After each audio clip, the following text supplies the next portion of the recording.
existing sprinkler zone eliminates trenching and saves money in reduced labor costs. It is important to note that the conversion outlined in this video will eliminate all existing spray heads in the selected zone. A zone is a series of sprinklers connected to one valve. You can't have sprinklers and drip on the same zone.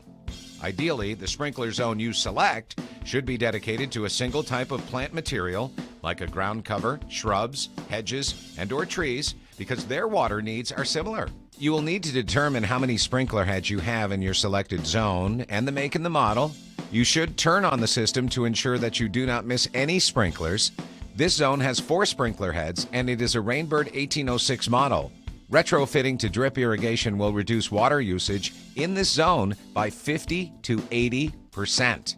Place a flag or marker like a rock next to each sprinkler.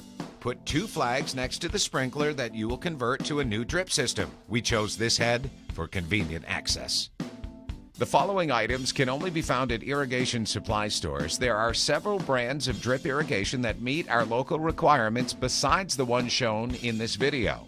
So here's your equipment needs. Drip Zone Control Kit includes a low-flow valve, pressure regulator, and filter. Drip tubing, 1/2 inch with built-in emitter at 12-inch intervals, flow rate of 0.6 gallons per hour.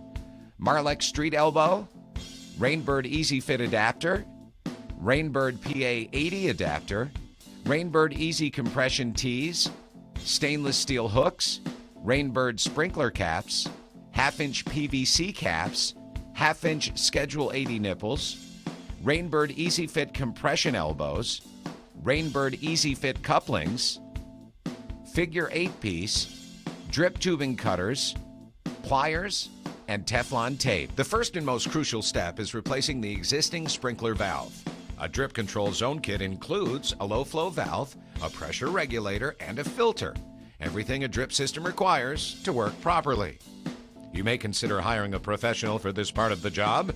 Please note that the water to that valve should be shut off. If you do not have a manual shutoff valve installed, now would be a good time to install one for your valve manifold to ease any future repairs.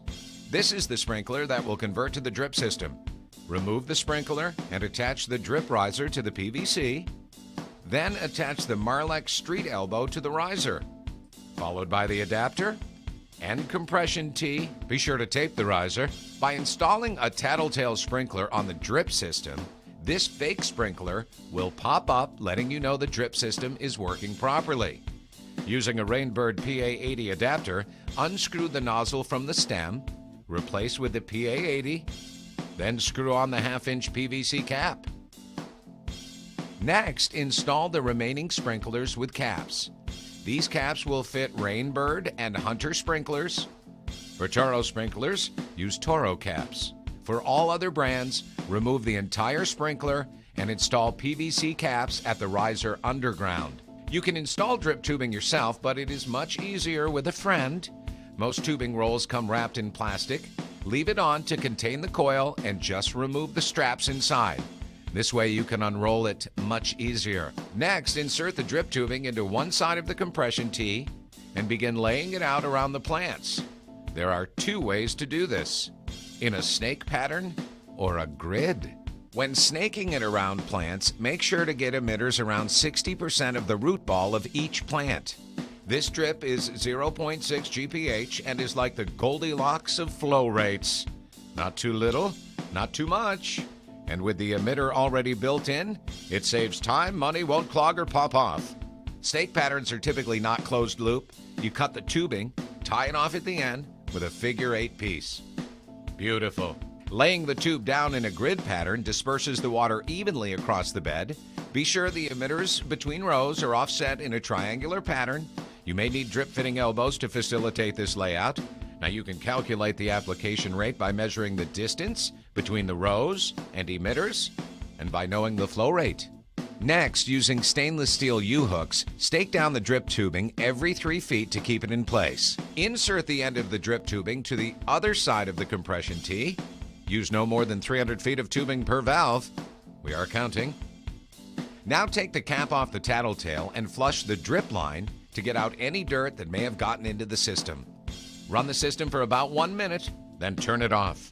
Now, test the system. Turn on the valve to make sure the valve works and doesn't leak. Check the emitters to make sure they are working and there are no leaks in the tubing.